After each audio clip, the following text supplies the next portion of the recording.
మన స్థితిని మన స్థాయిని చూడకుండా ప్రేమించే ప్రేమ ఈ లోకంలో ప్రేమికుల మధ్య మనకు దొరుకుతుందా?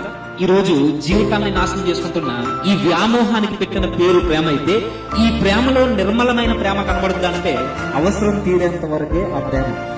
అది నీ శరీరం కావచ్చు, నీ పరిస్థితి కావచ్చు, నీ వెనకాల ఉన్న ఆస్తులు కావచ్చు, అది ఏదైనా కావచ్చు. అవసరం ఉన్నంత వరకే ప్రేమించేది అది స్వచ్ఛమైన ప్రేమ కాదు.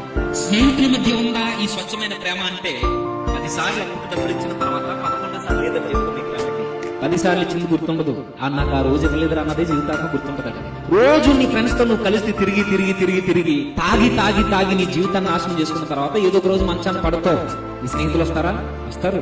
మొదటి రోజు వస్తారు, రెండో రోజు వస్తారు, ఒక వారం రోజులు వస్తారు, ఎంతో కొంత నీ చేతుల్లో పెడతారు, 10 రోజులు వస్తారు, నెల చూస్తారు, ఇంకా వేరే ప్రేమికులు స్నేహితులు అయితే 1 సంవత్సరం చూస్తారు. నువ్వు అలానే మంచానికి పరిమితం అయితే సంవత్సరం తిరిగేసరికి నీ ప్రాణ స్నేహితుడు నీకు ఫోన్ చేయడం కూడా నీకు అందలేదు.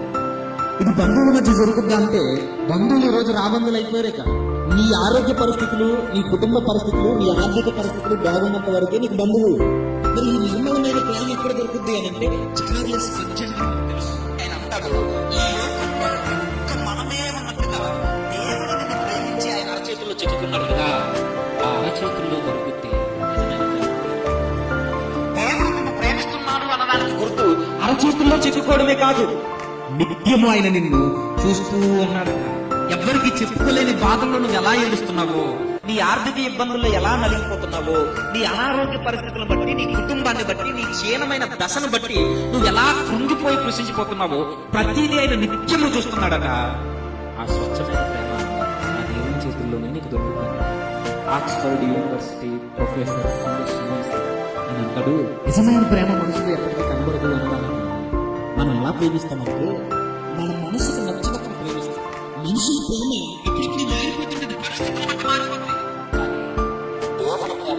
మనుషుల మీద ఎప్పటికీ క్రైస్తవులు కూడా మాట్లాడుతుంటారు, నువ్వు ఎలా ఉన్నావో దేవుడు నిన్ను అలానే ప్రేమించలేదు. నీకు ఆస్తులు ఇచ్చిన తర్వాత దేవుడు నిన్ను ప్రేమించలేదు.